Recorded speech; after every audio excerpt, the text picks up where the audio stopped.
Hi guys, welcome back to my YouTube channel. ఈరోజు అయితే మా అమ్మమ్మ చేత్తో అయితే వంకాయ కూర ఎలా చేస్తుందో చూద్దాం, వచ్చేయండి. ముందుగా స్టవ్ మీద బ్యాండిల్ పెట్టుకొని దాంట్లో ఆయిల్ అయితే పోసుకోండి. ఆయిల్ హీట్ అయిన తర్వాత మనం కొంచెం జీలకర్ర అయితే వేసుకోండి. అలాగే కట్ చేసి పెట్టుకున్న ఆనియన్స్ కూడా అందులో వేసేసుకోండి.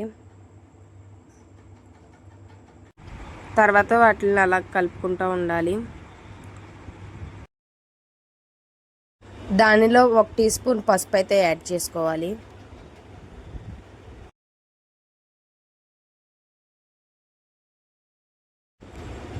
అలాగే చిల్లీ పౌడర్ కూడా దాంట్లో యాడ్ చేసుకోవాలి, వీడియోలో చూపిస్తున్నట్టు. కొంచెంసేపు అలా కలుపుకోవాలి. కలుపుకున్న తర్వాత దాంట్లో సాల్ట్ కూడా యాడ్ చేసుకోవాలి, 1 టీ స్పూన్.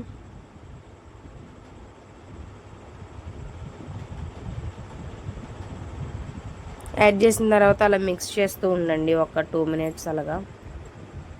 మీరు కట్ చేసి పెట్టుకున్న వంకాయలు అయితే దాంట్లో అయితే వేసేయండి.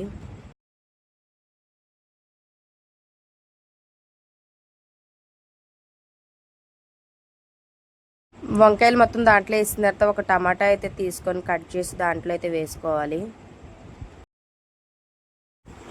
తర్వాత మా అమ్మమ్మ చూపిస్తున్నట్టు ఒకసారి అయితే మిక్స్ చేయండి అలాగా. మిక్స్ చేసుకున్న తర్వాత ఒక 5 మినిట్స్ అయితే మూత పెట్టేసుకొని ఉంచుకోండి. 5 మినిట్స్ తర్వాత ఒకసారి అయితే చూసుకొని దాన్ని బాగా మిక్స్ చేయండి.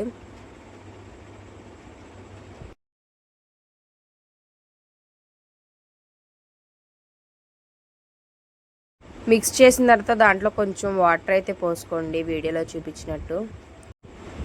తర్వాత దానికైతే మూత అయితే పెట్టేసుకోండి ఒక 10 మినిట్స్ దాకా. 10 మినిట్స్ తర్వాత అయితే మూత ఓపెన్ చేసుకొని చూసుకోండి, అలా మిక్స్ చేస్తూ ఉండండి, ఎందుకంటే కింద అంటకుండా ఉంటుంది. తర్వాత సాల్ట్ సరిపోయిందో లేదో చూసుకొని సాల్ట్ అయితే వేసుకోండి.